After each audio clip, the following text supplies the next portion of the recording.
4 นาทีก่อนสำหรับวัน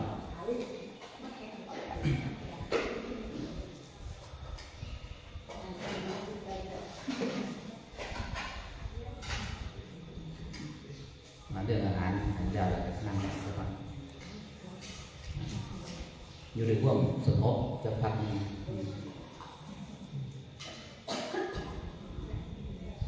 บางคนผมเคยคนนั่งอยู่ปวดขาแล้วก็ไปนั่งกันคิดตามมันอะไร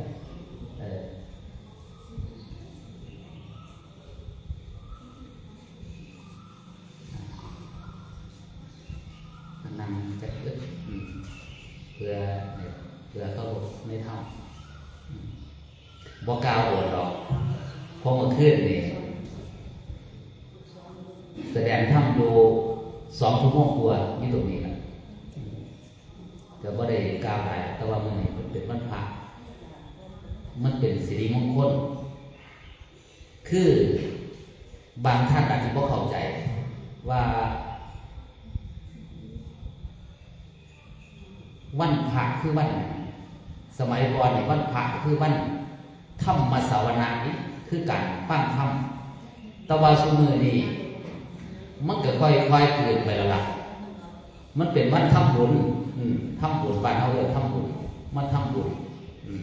ทำบุญให้เจ้าของแน่ทำบุญทิศส่วนกุศลแน่ควบปรารถนาของเขามันบ่มีผิดมีถือดอกก็คือเขามาทำบุญเพื่ออย่างเพื่อเป็นสิริมงคลสิริมงคลก็คือว่าให้เขามีแต่ความสุขความเจริญเขาต้องการกันสั่นปรารถนาสิ่งใดเลยสมความมุ่งมั่นปรารถนาในฐานะที่เขามาทำบุญความเจ็บจะให้ได้ความไข่จะให้นี่ที่เขามาทำบุญกันนั่นแหละมันก็เลยเป็นวันพระที่เป็นการทำบุญมาขอสิ่งศักดิ์สิทธิ์เพื่อเสียจะฟ้องได้ตามไปตามใจปรารถนานั่นเองแต่ว่าจริงๆแล้ววันพระการทำบุญในวันพระก็คือการมาฟังธรรมมาฟังของพวกจิตจากพระพุทธองค์ที่เขามาทำบุญทำทานจุดหมายของพุทธศาสนาเด้ออยากให้โยมทุกท่านเข้าใจว่าเพื่อมาถวายท่านกับสมณะเพิ่นนี่เห็นบ่มงคลบอกว่าให้ท่านเพื่ออย่าง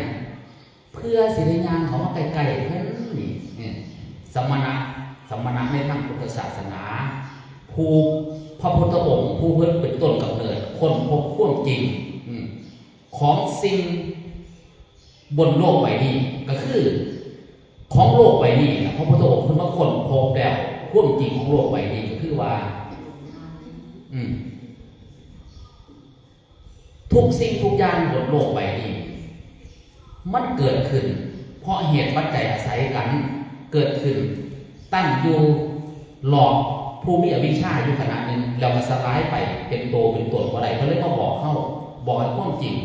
เพื่ออย่างเพื่อการใช้ชีวิตของเขามันสิบ่เกิดความโลภความโกรธแล้วก็ความหลงว่าสิ่งเหล่านี้เป็นทรัพย์สมบัติที่เขาจับต้องได้พระพุทธองค์ได้มาสี่ว่าของบนโลกนี่มันบ่มีของไผมันเป็นกองทุกข์เท่านั้นกองทุกข์ที่เข้าไปคิดว่ามันเป็นกองทุกข์เข้าได้กองทุกข์นั้นมากแล้วเพื่อสิบ่เลือเข้าให้มีความแต่ความสุขความเจริญปรารถนาสิ่งใดใดสิ่งนั้นทันละแต่ว่าจริงๆพระพุทธองค์ยังบอกไปอีกว่าทุกสิ่งทุกอย่างมันเป็นอนิจจังแล้วมันบ่เที่ยงมันเป็นทุกข์อยู่ในสภาพเปล่าบ่ได้มันเป็นอนัตตาถือเอาบ่ได้เฮายังสิมาถือเอาอยู่เพราะฉะนั้นแต่ว่าเพราะพวกบ่ฮู้ของเฮาแม้กระทั่งของพระพุทธองค์คือกันเพิ่นเกิดมามาเป็นมนุษย์คือเฮาเพิ่นก็บ่ฮู้คือกันเพิ่นก็ไปจับเอาถือเอาคิดว่าสิเอามาเป็นของเจ้าของเมื่อเพิ่นฮู้ความจริงแล้วเพิ่นก็บอกเฮาว่าของบนโลกนี่มันเป็นของไผเด้อมันเป็นของที่มนุษย์ทุกคนหรือสิ่งมีชีวิตทุกคนหรือสิ่งมีชีวิตที่เกิดมาบนโลกนี่มาใช้ประโยชน์จากมันใช้ประโยชน์จากบางครั้งอาตมาบอกอาตมาขอเด้อให้ทุกท่านได้รู้ว่าสิ่งบนโลกมันบ่เป็นของไผแต่ว่าเขาเกิดมาใช้ประโยชน์แต่ว่าที่ได้สมบูรณ์ที่สุดก็คือทุกท่านที่นั่งอยู่ตรงนี้ที่ทุกท่านเคยได้ยินเขาบอกมนุษย์สมบัติ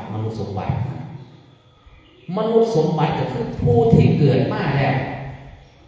มีร่างกายและจิตใจที่สมบูรณ์เด้อคือมนุษย์สมบัติบ่เป็นคนเกิดมาหรือมนุษย์ที่เกิดมาแล้วมีสมบัติข้างนอกคือมีกองพกบ่ว่าสิเป็นบ้านรถที่ดินบริวารสมบัติญาติพี่น้องต่างๆสมบูรณ์ตรงนั้นอันนั้นมันเป็นกองพกบ่เป็นสมบัติแต่ว่าเป็นสิ่งที่มีเหตุปัจจัยมารวมกันแต่ว่าสมบัติที่แท้จริงทุกท่านรู้เลยว่าที่ท่านได้นั่งอยู่นี่นะนี่ทุกท่าน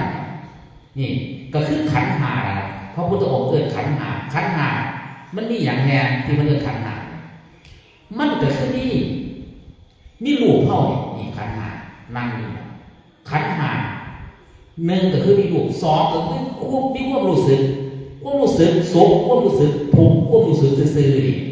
ขันธ์ปองที่สองเนี่ยก็คือเพื่อนเกิดมาใส่ซื่อว่าเวทนาสามขันธ์ที่สามก็คือควบจำได้อยู่ในรูปนี่แหละควบจำได้อยู่ในรูปนี่ก็คือมันเกิดว่าสัญญาสี่ก็คือควบคิดนี่อยู่ในรูปนี่แหละอยู่ในรูปที่นั่งนี่แหละที่บอกว่ามันสมบูรณ์ควบคิดได้คิดเป็นคิดจะได้ก็ได้นี่ควบคิดเพื่อเกิดว่าสังขารควบคิดแล้วก็หาขันธ์หาเนี่ยกองที่หาก็คือควบรูปก็อยู่ในรูปเนี่ยไม่ได้กองเนี่ยคือเนี่ยควบสมบูรณ์ของมนุษย์และมนุษย์สมบัติขันธ์หาก็คือวิญญาณพวกรู้ต่างๆเพราะฉะนั้นพวกท่านให้เข้าใจได้ว่าพวกท่านที่นั่งอยู่ณที่นี่หรือผู้ที่อยู่ทางอื่นที่ได้เป็นมนุษย์เนี่ยได้เกิดว่าในร่างมนุษย์เนี่ยคือว่าเป็นผู้ที่สมบูรณ์แล้วเป็นมนุษย์ที่สมบูรณ์ที่สุดแล้วเด้อให้รู้ว่าสมบูรณ์จังไหนสมบูรณ์เดี๋ยวสิบอกเวลามันทำงานเด้อเอาหน่อยๆพรทีละพรเวลามันทำงานสมบูรณ์เนี่ย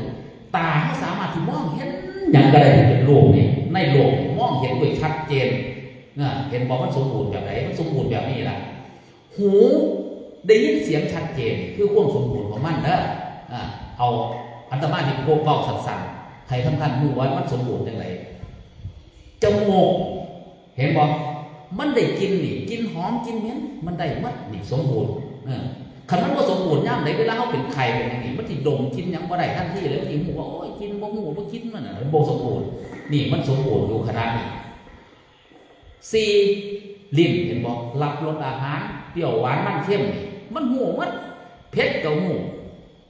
หวานกับหูเข้มกับหูยั้งกับหูนี่คือลิ้นที่มันสมบูรณ์บรรทนีกายผิวกายอย่าง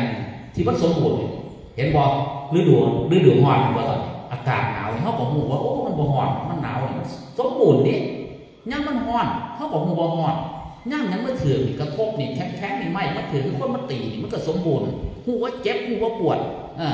ได้นอนห้องแอร์เย็นสบายร่างกายสมบูรณ์เห็นบอกมันความรู้สึกแต่ว่ามันเป็นการของคนแต่ว่ามันสมบูรณ์หูว่าสุขทุกข์จังไหนบรรทนีที่มันทำงานสุดท้ายที่เป็นใหญ่เลยที่เป็นใหญ่ที่สุดที่คนมองขาดคือใจดวงนี้แหละใจดวงนี้ที่อยู่ในร่างกายนี่แหละใจดวงนี้มันสิสมบูรณ์ก็คือว่ามีสิ่งที่มากระทบตาไปเห็นรูปใจดวงนี้ก็หูว่าโอ้รูปงามรูปสวยรูปว่าดีรูปว่าขี้ไล่รูปเป็นยังไงมันก็เห็นหูได้ยินเสียงนี่พอเสียงก็ได้ใจดวงนี้กับลูกผมดูจิตใจมันสมบูรณ์ครับว่ามันสมบูรณ์ว่าเสียงเพราะเสียงม้วนเสียงแดงเสียงกลุ่มเสียงแหลมเสียงอย่างนี้มันสมบูรณ์พวกได้กินใจดวงนี้ก็รับรู้ได้รสใจดวงนี้ก็รับรู้สัมผัสด้วยกายใจดวงนี้ก็รับรู้ถือต่อว่าถือน่องถือท่มถือจังใจดวงนี้ก็รู้ว่าอันนี้เป็นสุขอันนี้เป็นเวทนาทั้งสุขเนาะอันนี้เป็นเวทนาทั้งทุกข์เนาะบางทีมีซื่อใจดวงนี้ก็อยู่น้องอยู่ปกติดีเนาะอย่างเดียวแล้วพอใจดวงนี้ก็หูมันจำยังได้ใจดวงนี้ก็หูมันไปเห็นยังจำได้ใจดวงนี้ก็หูมันคิดยังคิดดีคิดชั่วคิดยังคิดอย่างว่าทำบุญมือดีใจดวงนี้ก็หูแล้วการกระทำของร่างกายทุกท่านนั้นเป็นความเป็นมนุษย์สมบัติพวกท่านเห็นยังทุกขณะเลยนะบ่ต้องเอาเวลาเลยในโลกมนุษย์เขาบอกทุกขณะที่ท่านเห็นท่านคิดท่านกินท่านดื่มท่านนั่งต่างๆความรู้นี่เกิดขึ้นมาท่านคิดดีคิดชั่วคิดเป็นกุศลคิดอกุศลยังความรู้นี่เกิดขึ้นความสมบูรณ์ของร่างกายของขันธ์ห้าก็คือนี่แหละความเป็นของมนุษย์ที่สมบูรณ์เด้อนี่เป็นมนุษย์สมบัติ แล้วว่าพวกท่านที่นั่งอยู่ตรงนี้ที่สมบูรณ์มากกว่านั้นคือว่าพวกท่านได้งานใกล้เขามากพุทธศาสนาเมื่อรู้พวกจริงใครๆที่มารู้มาคุยกับนักปราชญ์มาสนทนากับบัดนานเขามาไกลแล้วมารู้ว่าร่างกายนี่สมบูรณ์ที่สุดแล้วท่านที่ทำตรงนี้ร่างกายนะที่มันเป็นอวิชชาที่ได้มากที่มันบอกว่าอวิชชาปัจจยาสังขาราสังขารร่างกายโลกทั้งใบหลายๆสิ่งร่วมกันคือเป็นสังขารมันเกิดขึ้นมาได้ยังไงมันเกิดมาเลยเพราะข่วงบ่ฮู้ข่วงจริงมันเกิดขึ้นมาแล้วเมื่อฮู้แล้วเฮาก็ใส่ข่วงสมบูรณ์ของมันมาศึกษาพระธรรมคำสั่งสอนของพระพุทธองค์พระพุทธองค์สอนอย่างสอนแนวฮู้อริยสัจก็คือข่วงจริง4ประการมันบ่ได้ยากใครก็ฮู้ได้ที่มีขันธ์5ข่วงจริง4ประการมาศึกษามาสอบถามบัณฑิตมาสอบถามผู้รู้ข่วงจริง4ประการนี้สิให้คำจำกัดข่วงของพุทธศาสนามันสิบ่ได้ยาวหรือว่าสั่นเกินไปเพราะสมควรแก่เวลาเพราะมันเป็นคณะที่สิต้องรับประทานหรือฉันเขาหลังจากนั้นไผสิหาโอกาสมาฟังถ้ำน้ำปัตตมาก็ได้ตอนเย็นนี่ก็สิมีการสวดมนต์แรงหลังจากนั้นก็สิคุยถ้ำอยู่พอสมควรนั่นแหละไผมีเวลาก็มาศึกษาเอาตอนนี้สิเบาเรื่องพุทธศาสนาเพิ่นสอนเรื่องทุกข์ทุกข์นี่แหละคือร่างกายที่เป็นมนุษย์สมบัติเนี่ยเป็นกองทุกข์พระพุทธองค์บอกว่าทุกข์ให้เฮามาฮู้จักทุกข์ทุกข์ก็คือหยังสิ่งที่มันเกิดขึ้นมาแล้วมันอยู่ในสภาพเก่าบ่ได้เพราะว่าหยังก็ตามบ่ว่ากายบ่ว่าใจมันเกิดขึ้นมาแล้วมันอยู่ในสภาพเก่าบ่ได้เพิ่นเรียกว่าทุกข์ให้มาฮู้บ่ให้สร้างมันให้มาฮู้จักทุกข์คืออริยสัจ2เมื่อให้หูจักทุกข์แล้วหูจักทุกข์จริงๆแล้วตอนนี้ท่านสิบ่ทันได้หูจักแต่ว่าให้หูจักทุกข์ซะก่อนให้หูจักซื่อมันซะก่อน2เพิ่นให้ละอย่าไปถือเอาทุกข์อย่าไปถือกองทุกข์นี่เห็นว่าโตเฮาเพิ่นบ่ให้ยึดถือว่าเป็นของเฮาคันเฮาบ่ถือมันก็บ่ถือคันเฮาถือว่าเป็นของเฮาความโลภความโกรธความหลงก็สิเกิดขึ้นมาในตัวนี้ล่ะให้ว่างจากทุกข์ก็คือที่เพิ่นใส่ชื่อว่าสมุทัยเหตุเกิดทุกข์เพราะเฮาไปถือทุกข์พ่อเฮ็ดตรงนี้เราหูจักทุกข์ความเป็นจริงมันบ่ถือเอา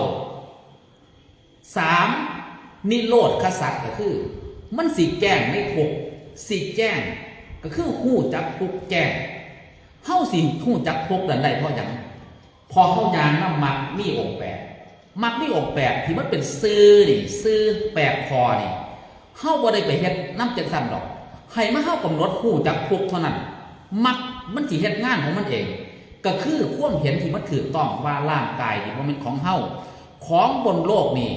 เป็นกองทุกข์เท่านั้นที่พระพุทธองค์บอกว่ามีแต่ทุกข์เท่านั้นที่เกิดขึ้นมีแต่ทุกข์เท่านั้นที่ตั้งอยู่มีแต่ทุกข์เท่านั้นที่สลายไปเมื่อเฮาว่างได้เฮาว่างได้ใจดวงนี้แล้วมันสิเห็นความจริงเมื่อมันเห็นความจริงบ่แม่นเฮาทำลายร่างกายเฮาก็ใส่กองทุกข์นี่ล่ะให้มันสมบูรณ์ที่สุดเมื่อเฮาเกิดว่าอยู่กับมันแล้วใส่เข้าไปมีรถก็ใส่รถมีบ้านก็ใส่บ้านใส่นอนมีที่ให้ที่หน้าก็ใส่ทำมาหากินมีธุรกิจต่างๆก็ทำมาหากินแล้วก็ทำสมมุติให้มันสมบูรณ์ที่สุดทำกองทุกนี่ล่ะเมื่อเขาสมมุติว่าเขาเป็นแม่ก็ทำหน้าที่แม่ให้สมบูรณ์เมื่อสมมุติว่าเป็นลูกก็ทำหน้าที่ลูกให้สมบูรณ์เมื่อสมมุติว่าเป็นพระอริยเจ้าก็ทำหน้าที่ของคนเป็นพระสมบูรณ์กับที่หน้าที่เบิ่งจิตเบิ่งใจเบิ่งความจริงเมื่อหูแจ้งแล้วก็มาบอกซึ่งกันและกันมาบอกญาติโยมผู้เพิ่นไปทำมาหากินเพิ่นบ่มีเวลานี่ล่ะเป็นการตอบแทนที่พาสิตอบแทนโยมก็มีหน้าที่เมื่อทำมาหากินร่ำรวยมีในแล้วกับแบ่งมาให้พระกับเพื่อนเอื้อกูลซึ่งกันและกันนี่ล่ะพุทธศาสนานี่สอนเรื่องอริยสัจ4อาตมาสิสรุปให้เพิ่นสอนเรื่องทุกข์ให้กำหนดรูปสมุทัยเห็นกันทุกข์นี่ให้ละนิโรธนี่มันสิแก้เองขันเฮายางได้มักมีองค์8คือมันหูทุกข์ตามความเป็นจริงสรุปแล้ว4ข้อ4ข้อของคำสอนของพุทธศาสนาคือสอนอริยสัจ4ทุกข์สมุทัยนิโรธมรรคแล้วเพิ่นสรุปให้ว่าขันธ์5รูปเวทนาสัญญาสังขารก็คือมนุษย์สมบัติของเฮานะมันเพิ่นบอกว่ามันบ่แม่นของเฮา มันเป็นสิ่งใดสิ่งหนึ่งอาศัยเกิดขึ้นตั้งอยู่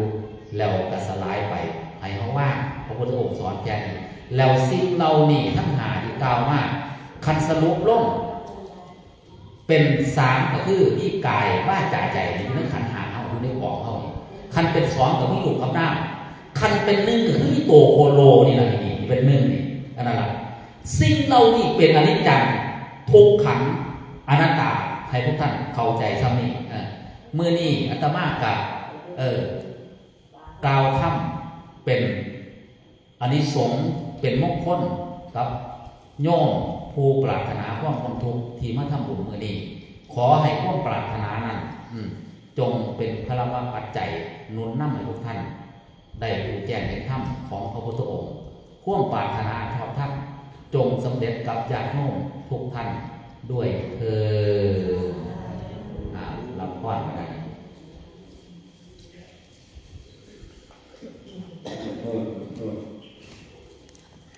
嗯。